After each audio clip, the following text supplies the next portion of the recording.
memang dia memanfaatkan adalah relasi hubungan dia yang selama ini sangat dekat dengan Jokowi. Jadi ada hubungannya juga seperti itu. Jadi tidak hanya hubungannya dalam konteks relasi antara Aguan sebagai pemilik korporasi Agung Sedayu, terus Anthony Salim sebagai ownership dari grupnya Salim Group, tapi kan mereka secara individual kan punya relasi hubungan yang cukup dekat juga dengan Jokowi. Lalu kan muncul itu Ihyaul Mawad untuk melegitimasi. Ngaco ini. Ihyaul Mawad dalam kaidah agama Islam tidak seperti itu. Memang ada hadis Nabi yang menyatakan man ahya ardon maitatan fawalau, siapa yang menghidupkan tanah mati maka dia berhak. Yang dimaksud tanah mati belum tersentuh manusia. Memang belum ada yang memanfaatkan, mengelola. Ya istilahnya kayak buyut kita lah, pertama ke Pulau Jawa dia menghidupkan, nah jadi miliknya. Lah kalau di Tangerang udah banyak orang yang mengelola tanah mati, ngaco itu. Bismillahirrahmanirrahim. Assalamualaikum warahmatullahi wabarakatuh. Pemirsa Masumi TV dan Ahmad Yani Channel dimanapun berada, kita jumpa lagi siang hari ini. Ada dua tamu istimewa ya, terutama ada Mas Ahmad Fauzinuddin, pengacara yang sedang naik daun kondang saat ini karena menangani soal PIK dan pagar laut. Nah, kita juga ketemu langsung dengan Ketua Umum Partai Masumi, Bapak Dr. Ahmad Yani SHMH. Kedua bicara ini nanti akan membahas soal salah satu tergugat dari materi gugatan yang diajukan oleh Mas Ahmad Fauzinuddin, yaitu Joko Widodo. Ada 8 tergugat yang akan diajukan oleh Mas Fauzinuddin. Nah, salah satunya Joko Widodo, Presiden Republik Indonesia yang sudah lengser. Nah, kita akan membahas soal ini, bagaimana kaitan dengan kasus-kasusnya Ahmad Fauzinuddin ini dengan Jokowi. Joko Widodo ini apa saja kesalahannya sehingga tergugat keberapa gitu ya dari materi buat gugatannya Mas Ahmad Fauzinuddin ini. Assalamualaikum Mas Ahmad Fauzinuddin. Waalaikumsalam warahmatullahi wabarakatuh. Ya. Pak Ketum. Waalaikumsalam. Ya, kita jumpa lagi, kita akan bahas ini soal materi gugatannya Mas Ahmad Fauzinuddin ini. Ada 8 tergugat, salah satunya Joko Widodo. Ini rame gitu. Sudah mundur, sudah lengser, tapi masih cawe-cawenya ini yang buat jadi masalah. Apa sih sebetulnya yang sebenarnya sebelum ke dia, beliau ini nih spesialisasi menggugat Jokowi. Oh gitu ya, ijazah palsu, betul, ijazah palsu. Mulai dari ijazah palsu dan lain sebagainya, termasuk tim ya, Adindaya yang membela yang di Sulu ya, Bambang dengan Gus Nur. Jadi tahu betul. Mainnya yang orang mungkin belum banyak tahu kaitan dengan Joko Widodo yang digugat ini, ikut tergugat. Kalau dunia persilatan seteru abadi kayaknya. Seteru abadi itu. Gimana pun pasti ketemu lagi, perang lagi. Gimana itu ceritanya? Ya, jadi begini, sebelumnya kan orang selalu menggugat atas dasar kewenangan kelembagaan atau status dia sebagai pejabat publik. Betul. Lalu kami berpikir kalau begitu enak sekali orang yang sudah purna tugas, padahal kesalahan itu ada pada dirinya sebagai pribadi yang ada pada jabatan itu, bisa lari dari tanggung jawab. Sementara pejabat baru seolah-olah jadi tukang cuci piring dari kesalahan pejabat sebelumnya. Itu yang kemudian membuat kami mengambil inisiatif menggugat secara pribadi beberapa pihak. Salah satunya Saudara Joko Widodo dan Airlangga Hartarto.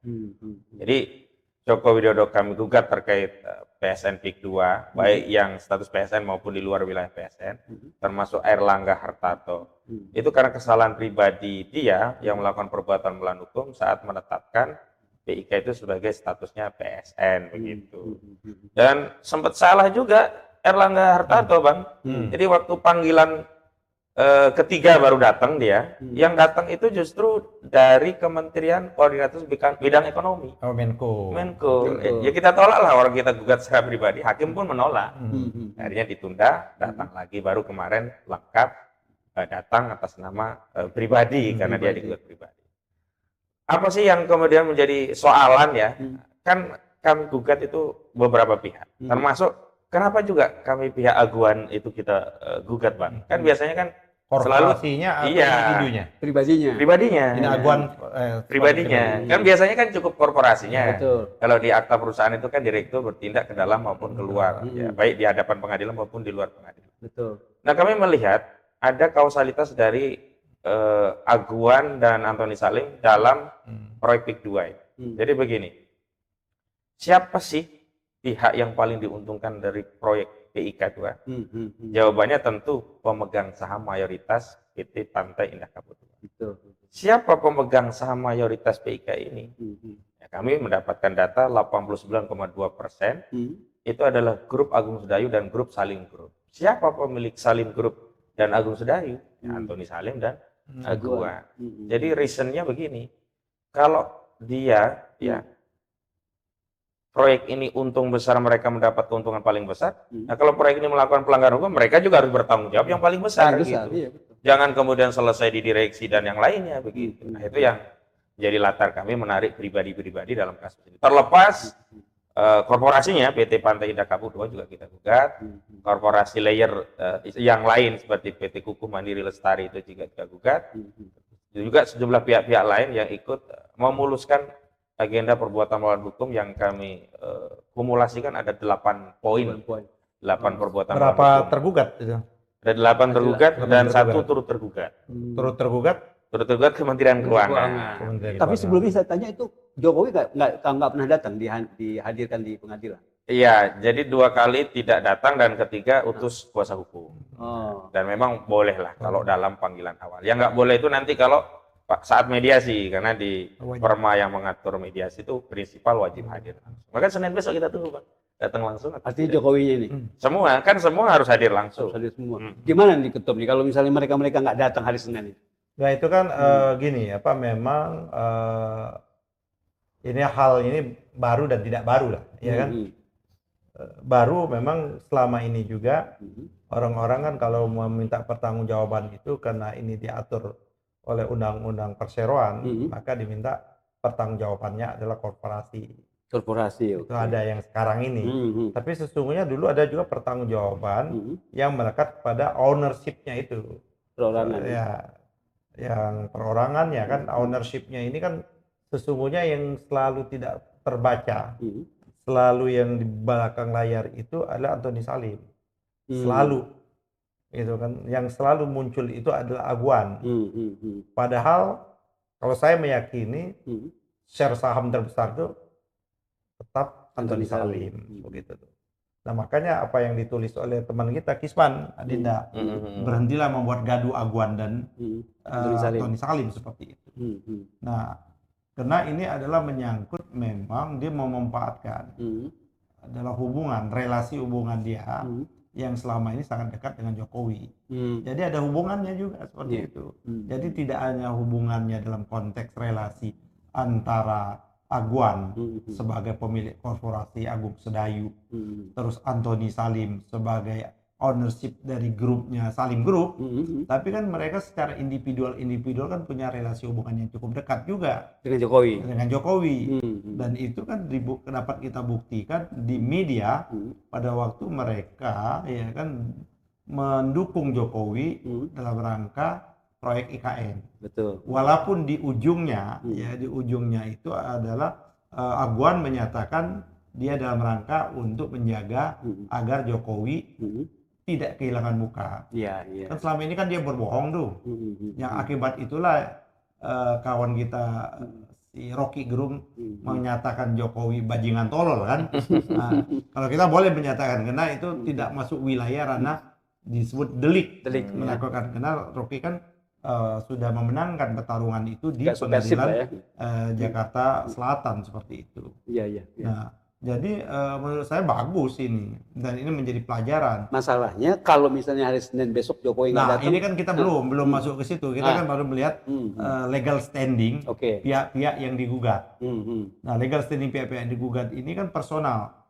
Menjadi betul juga apa yang diputuskan oleh majelis. Sehingga tidak bisa diwakilkan mengatasnamakan dia sebagai jabatan dia. Presidennya makanya gitu. Kan ditolak dan hakim menyetujui.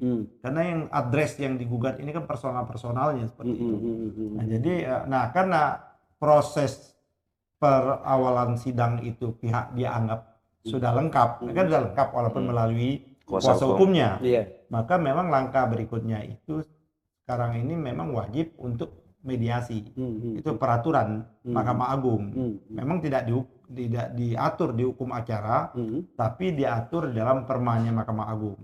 Tidak hanya perkara ini, seluruh perkara termasuk kasus perceraian. Dia ada mediasi, maka nanti ada hakim mediasi, tim mediasinya itu. Nah, mediasi ini maka tidak bisa diwakili. Tidak bisa diwakili. Kenapa? Disinilah mediasi ini kemungkinan damai gitu. Diusahakan damai, ya gitulah. Maka tidak bisa perdamaian itu kan tidak bisa diwakilkan. Tidak bisa diwakilkan.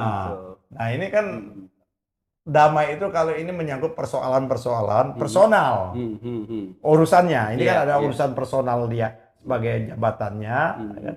Ada urusannya. Ini urusannya bukan urusan personal. Nah, ini yang apa namanya menarik kasusnya ini. Di satu sisi yang digugat ini adalah personal, ini hal yang baru nih. Iya, betul. Ya kan? Bukan hal yang privat ini. Betul. Ya kan? Gugatannya bersifat personal, tapi urusannya bukan urusan personal gitu loh. Ini privat. Nah, ini kan apa namanya hal yang baru lah. Menurut saya cukup menarik ini. Dan oleh karena itu memang kita membutuhkan hakim betul-betul dapat melakukan penilaian, tidak hanya aspek legalitas formal, tidak hanya aspek hubungan privat dan sebagainya. Dia harus lebih menyeluruh. Saya belum baca nih gugatan kawan-kawan ini, tapi pandangan saya memang harus diminta pertanggungjawabannya kan seperti itu. Nah, besok itu wajib dia hadir. Jokowi nggak boleh nggak hadir, harus hadir. Kalau nggak hadir maka proses mediasi itu tidak berjalan. Mediasi itu harus kalau dia berkali-kali dia tidak hadir, hakim mediasi harus melaporkan kepada majelis hakim menyatakan tergugat ini hadir, harus dipanggil dengan upaya paksa. Bisa ada upaya paksa juga. Artinya dia sebagai warga negara sudah melakukan contempt of court, melakukan yang namanya penghinaan atau pelecehan terhadap proses peradilan. Berapa kali itu biasanya? Dia wajib satu kali datang. Dia datang saja saya nggak suka, biar nggak kasarnya. Yang penting dia wajib datang. Nggak, maksudnya nggak datang berapa kali baru dipaksa gitu. Nah, itu nanti beliau lah akan menyatakan, meminta pada majelis hakim, meminta hakim mediasi untuk menyampaikan risalah. Kan belum tidak ada kesepakatan kan? Tidak ada risalah, dan jangan juga dilimpahkan langsung untuk masuk ke pokok perkara sidang. Ini selesaikan dulu di mediasinya. Nah, salah satu cara mediasi selesai itu harus ada baik sepakat ataupun tidak sepakat. Nah, yang menyatakan sepakat atau tidak sepakat itu adalah wajib prinsipal. Langsungnya. Jadi Jokowi harus hadir, Erlangga harus hadir, seperti itu. Kalau dia masih menghargai hukum yang ada. Oke, menarik. Kalau misalnya majelis hakim memaksa dalam kutip untuk damai, gimana?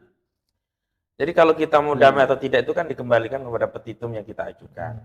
Sepanjang petitum itu kemudian diinsyafi dan mereka menerima petitum kita, ya kenapa kita harus masuk pokok perkara kalau petitumnya itu diiyakan oleh dia. Nah, kalau petitumnya apa petitumnya? Petitum kami kan yang pertama adalah majelis hakim menyatakan para tergugat ini ya secara bersama melakukan perbuatan melawan hukum. Itu artinya kalau mereka semua menginsyafi, mengakui telah melakukan perbuatan melawan hukum dan meminta maaf kepada publik, berarti petitum pertama sudah dipenuhi oleh mereka.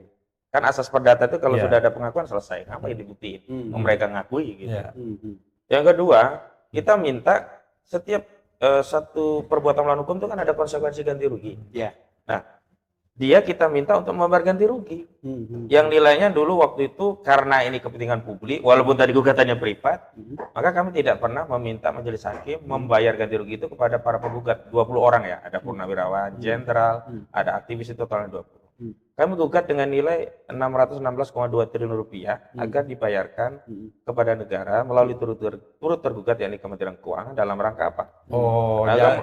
Jadi Kementerian Keuangan ini turut tergugat dalam rangka terima duit aja, terima duit. Itu bagus juga kan? Di tengah-tengah negara mengalami kesulitan. Iya, itu untuk nutup defisit APBN 2025, Bang. Apa kami itu? Bagus. Nilai defisit APBN 2025 itu 616,2 triliun. Oh, jadi defisit anggaran itulah yang dibebankan kepada mereka, karena mereka telah melakukan perbuatan melawan hukum dan merugikan rakyat. Agar rakyat tidak tambah rugi dengan menambah pajak, utang dan sebagainya, ya udah itu untuk nutup defisit APBN.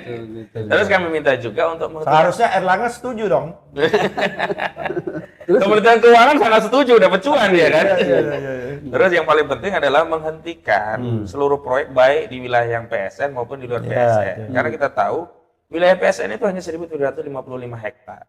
Tetapi narasi pembangunan bahwa ini PSN itu dilakukan di 6 kecamatan dari Kabupaten Tangerang, bahkan ada 1 kecamatan di daerah Tanara, Kecamatan Serang, Kabupaten Serang. Kabupaten Serang. Oh. Jadi mereka itu sendiri mengakui bahwa nggak semuanya PSN, tapi di lapangan ya, narasi PSN itu dijadikan sarana untuk mengintimidasi masyarakat. Seolah-olah kalau nggak jual, nanti juga tetap digusur. Sampai apa kerugian itu kan? Kerugian sifatnya publik. Kalau selama ini Bang, ramainya kan hanya di laut, seolah-olah yang dirampas hak publik itu hanya di laut. Padahal di darat juga ada hak publik yang dirampas. Ini apa? Berawal kan di darat dulu. Justru di darat dulu, iya betul. Di laut ini kan cara Allah membuka betul. Kalau nggak ada di laut mungkin nggak ribut. Gitu. Iya. Yang di darat dianggap nggak ada. Nggak ada. Dianggap biasa saja kayak itu. Ya masalahnya dari tadi saya belum dengar kenapa nggak BPN tergugat juga dalam kasusnya ini. Kita kan tidak masuk pada gugatan untuk membatalkan keputusan ya. Kita tidak masuk besiking ya. Makanya kemarin ada yang berdiskusi kalau gitu kita minta batalkan status PSN enggak, karena kita kan pengadilan negeri. Kalau kita masuk ke pembatalan proyeknya, maka akan dieksepsi. Oh, ini kewenangannya bukan pengadilan negeri, kewenangannya pengadilan tata usaha negara. Maka tuntutan kita, walaupun esensinya sama ya, tapi kita ubah. Nomenklaturnya adalah menghentikan proyek baik di wilayah PSN maupun di luar PSN. Kalau menghentikan kewenangan pengadilan boleh memutus. Boleh. Tapi kalau membatalkan, nggak kewenangan pengadilan negeri. Nanti habis kami dieksepsi di awal, selesai. Pengadilan tidak memiliki kewenangan karena tuntutan itu merupakan kompetensi absolut milik pengadilan tata usaha negara. Nah, kami menghindari itu. Walaupun Menteri Nusron kan kabarnya mau batalin gitu kan, tapi gimana? Ada rencana nggak untuk ke BPN? Itu kan sebenarnya ya? hal yang berbeda. Hal yang berbeda itu begini, kan ternyata di laut itu ternyata aktual tidak hanya ada pagar laut, ternyata ada sertifikat laut. Nah, ketika terbukti sertifikat laut itu ada dan ilegal, mekanisme pembatalannya kan ada 2. Pertama, non hukum, non pengadilan. Yang kedua, melalui lembaga terkait dengan asas contrarius actus. Di PP 18/2021 memang diatur BPN punya kewenangan untuk membatalkan melalui kewenangannya langsung mandiri, asas contrarius actus, yakni asas di mana pejabat tun yang mengeluarkan kebijakan bisa membatalkan, menarik kebijakan itu sendiri. Itu disebut asas contrarius actus. Itu selama usia daripada besikingnya atau produk tata usaha negaranya tadi belum lebih dari 5 tahun. Nah, itu kan sertifikat 263 SHG dan 17 SHM itu kan terbit 2022 sampai 2023. Artinya hingga 2025 ini masih rentang di 5 tahun. Makanya cuman kita bertanya, Bang, kenapa cuma 50 dari 263 yang dibatalkan? Harusnya semuanya. Ya semua lah, orang jelas di laut semua. Makanya kami curiga jangan-jangan ada operasi penyelamatan kepentingan aguan. Nah, di situ yang harus kita kritisi. Jangan kita berpuas diri udah dicabut pagarnya, udah ada sebagian dibatalin. Ternyata main belakang mereka memanfaatkan lini yang lain untuk menyelamatkan kepentingan aguan yang kalaupun tidak semuanya diselamatkan, paling tidak sebagian besar masih selamat. Dan adalah menggunakan kaidah usul fikih ya. Apa itu? Darul masa. Kalau tidak bisa dapat semua ya jangan semua. Iya begitu. Lalu kan muncul itu Ihyaul Mawad untuk melegitimasi. Ngaco ini. Ihyaul Mawad dalam kaidah agama Islam tidak seperti itu. Memang ada hadis Nabi yang menyatakan man ahya ardon maitatan fawalau, siapa yang menghidupkan tanah mati maka dia berhak. Yang dimaksud tanah mati belum tersentuh manusia. Memang belum ada yang memanfaatkan, mengelola. Ya istilahnya kayak buyut kita lah, pertama ke Pulau Jawa dia menghidupkan, nah jadi miliknya. Lah kalau di Tangerang udah banyak orang yang mengelola tanah mati, ngaco itu. Iya. Ya itulah yang cari dalih baik hukum juga dalih agama untuk melegitimasi kejahatan Agung Sedayu. Ini jahatnya luar biasa. Betul. Kalau mencari legitimasi hukum kita tahu lah Bang ya, pasalnya bisa kita main-main lah, kita cari celah. Lah ini sampai mencari dalih agama untuk melegitimasi kezaliman. Kurang jahat apa coba ini orang? Itu di mana disampaikan? Nah itu kan Said Akil Sirot dalam sebuah acara mendukung PIK, kemudian dia membahas tentang Ihyaul Ma'wad dalam konteks menghidupkan atau memanfaatkan tanah terlantar. Di mana di Tangerang ada tanah terlantar coba?